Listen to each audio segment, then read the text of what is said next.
The manifesto of the Australian Christchurch mosque attacker outlines his white nationalist beliefs and opposition to Muslim immigration. Many in Australia have been quick to point out that Australian media outlets and politicians have been complicit in broadcasting similar ideas. We have a disease, we vaccinate ourselves against it. Islam is a disease. I've got to call it out. Radical, violent, extremist Islam that opposes our very way of life. While all Muslims are not terrorists, certainly all terrorists these days are Muslim. Now, I've often heard Western leaders describe Islam as a religion of peace.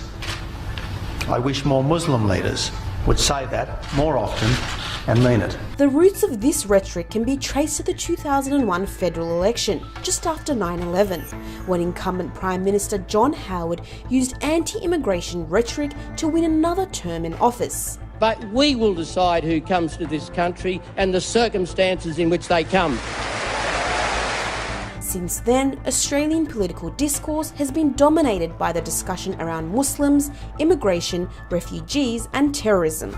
In 2006, radio broadcasters incited a race riot in Cronulla, where thousands of white Australians gathered and assaulted anyone deemed to be of Middle Eastern appearance.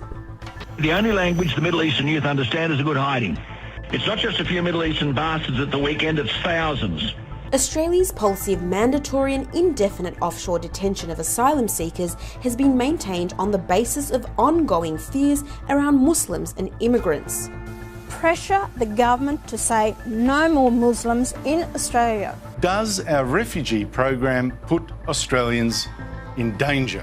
Mainstream Australian media has regularly broadcast commentators questioning the right of Muslim immigrants to come to Australia. That there is a correlation between the number of people who are Muslim in a country and the number of terrorist attacks. Personally, I would like to see it stop now for Australia because I want to feel safe. Do we run a risk, in your view, bringing in 12,000 people from Syria and Iraq when so many others from that part of the world have struggled to fit in? While in opposition, current Australian Prime Minister Scott Morrison actively encouraged his colleagues to capitalise on Islamophobia.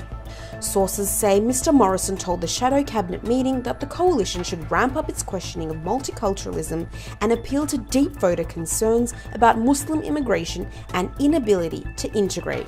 In 2018, senators from his party voted for a Senate resolution saying it's okay to be white, a popular white nationalist slogan. Senator Pauline Hanson, who returned to federal politics in 2016, has built her platform on anti-Muslim sentiments. Now we are in danger of being swamped by Muslims.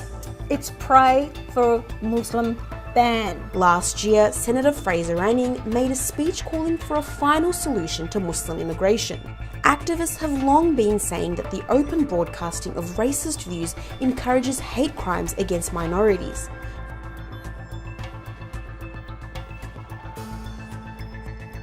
Tragically, they seem to have been proven right.